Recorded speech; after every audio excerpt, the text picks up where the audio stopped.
A team that avoided disaster somehow, Mac, is Miami. Number 8, Miami beats Cal 39-38. Another just absurd game. Like, just absurd. Very similar to Virginia Tech. You're down big. For Miami, you were down 25, right? You're down 25 and you're on the road, however many miles away from home. You've traveled all the way out there. Shout out Cal for the environment, for game day, for the Calgorithm. And Cal played really well. Like when you're up 35-10, and I know they blew the lead, I get that, but they looked great. They outplayed them Yeah. for what? You know, uh, 45 minutes of the game, at least until the fourth quarter. But Right. Mac, I guess let's talk about the game and how Miami did it, but should we be concerned? Like what do we make of this? Well, I think to do the people justice, KG, I think we should start with the elephant in the room. Oh I yeah. think that's what Your we should start. controversial take. I just called it as I saw it. Wasn't called, was it? Nothing happened on the field. I don't know what the big deal is. Here, let me break it down for you guys though, because Okay, please. it was already out there. I'm not going to delete it. I'm not going to change what I said. I'm watching the game live, which, by the way, after a 20-hour day, I'm still watching football I at was 2 a.m. not. What the heck? You're not a sicko like me. I'm like, there's an illness. I watched the I full was replay actually today. surprised. Yeah. It was a great game, but I was surprised at the amount of people that were still up, that were not Miami fans. Like, I had more Clemson fans in my DMs, calling me out than anything else. And so I'm watching it live, and it's 3rd down and a billion, whatever it was. And Fernando's running around doing his thing and standing straight up and just gets knocked out. And it was a sick hit. It was a great hit. And again, I'm watching it live and I'm like, oh, boom, there goes. Awesome hit. Didn't look egregious, didn't look anything crazy. And there's no flags. I'm like, awesome, here we go. Going along, doing our thing. And then all of a sudden, I start to hear, oh, that might be targeting, blah, blah, blah. What? And so I send out a tweet. There's no shot. Not even close. What are we talking about? It was a great tackle, a great hit. That's a football play, people. And then I see an instant replay. And I was like, that might be targeting. That might be targeting. I don't know. Okay. I think what I'm going to chalk it up to wasn't called on the field, and they said it stands. So when you say stands, not confirmed, like there's different words there for a reason, and whatever they felt, there wasn't enough information. However you got to that. But again, I'm cool with it. It wasn't called. There was referees right there. They were right there. They could have made it if they wanted to. I don't think they had a pager on them, saying, hey, don't make this call. There wasn't the Buffalo Wild Wings button that was immediately there. So they didn't call it on the field. So I'm fine with it. And honestly, I do think there's like so much hatred right now for Miami because they are who they are. That if that was any other team, nobody would care. Nobody would care. But the fact that it happened 2 weeks in a row, KG, pretty crazy. Because it's a top 10 team who's undefeated, that's part of it. Yeah. Mac, that was absolutely targeting. Absolutely targeting. I think that you could put that hit in the textbook for targeting. When they look it up, that's the video that everyone they sees. Would show that hit. This is the rule. Okay. You know what? Because you're saying that, you know what our comments and on social media is going to be flooded with? Kelly knows ball. Because they agree with you. That's my favorite thing. That's my favorite. If I say something, like for me, I said it's not targeting. All my comments are from Miami people, and it says Eric knows ball. Eric knows ball. Eric knows ball. Everybody else is, this guy's an idiot. He doesn't know what he's talking about. It's my favorite thing. It's so funny. It's so funny.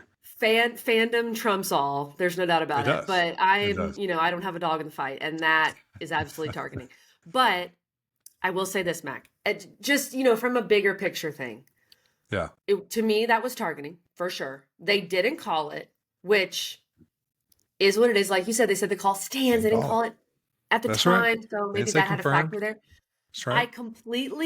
I am not trying to say Miami didn't win the game. Obviously, they won the game. They're undefeated. We're moving on. But I'm not a conspiracy theorist. But I get where the average fan is coming from. Yeah. Because the last 2 weeks, it's been a little sus. Like it's fair to think that as a fan. Now, it doesn't change anything. Miami's still undefeated and they're moving Yeah, on and we're rolling, sure. whatever. That's But right. they're number 6 in the country. But I get it. I'm just going to say it doesn't look great. Yeah. But Well, Miami let me doesn't say care. this. They won the game. Business is booming. All right. And we're doing good. We're going to keep it rolling, baby. No, I'm totally joking about that. But let me ask you this too. Did targeting penalty all of a sudden equal 29 points? Like, Right. I did I mean, miss that yes, part of the rule? You that know is what I fair. mean? Like, So, Cam Ward is a dog. That guy is a monster. And he did it. And you know what's funny, KG? yeah, it's a I great, made great this point. side bet with myself as I am literally about to pass out on the hotel couch where I'm sitting there watching the game, falling asleep, and it's over. It's 35-10. The game is over. Ooh, And so I'm sitting there and I'm watching and I say, okay, if they score a touchdown right now, I'll stay up and watch the whole game. right. I think And they everybody was. marched down the freaking field and scored. I'm like, gosh dang it. Here we go. I'm locked in. And they did it. And watching it was nuts. It was literally, you talk about the targeting thing being the epitome of that with the rule book.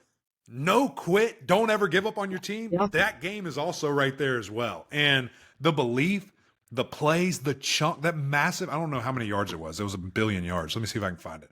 By Restrepo, Restrepo was 77 on. yards on the first play, Yeah. 77 yards. I mean, it's crazy. And then they get a 20-yard penalty and convert immediately. And it's just like, Mhm.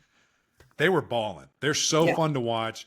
I think two major things as we're kind of transitioning back and forth about different things here with this game.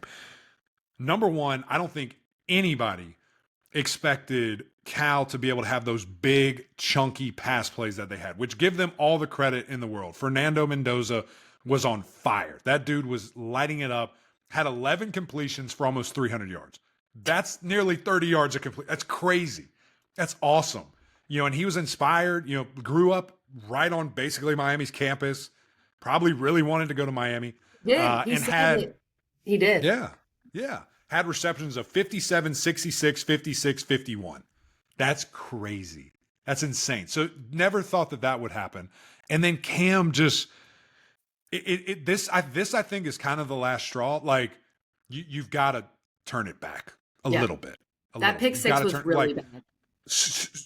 dumb. It was very dumb. It You was cannot really roll to the right and think that A, you're good enough, B, your guys are good enough Yeah. to throw it across the entire field against the terrible. nation's leading intercepting team and not think something bad. Like that was dumb. That was just a dumb play. And so he's got to lock that in, make a little bit smarter. And again, the Virginia Tech thing, like just go down. Don't make a bad play worse. When he had that fumble and then they scored the very next play. I mean, it's losing football. That's going to catch up if you don't address it. And so as great as he is, 430 yards, 3 total touchdowns, running all over the yard, if he can just pull that back a second, which I know is also his brilliance.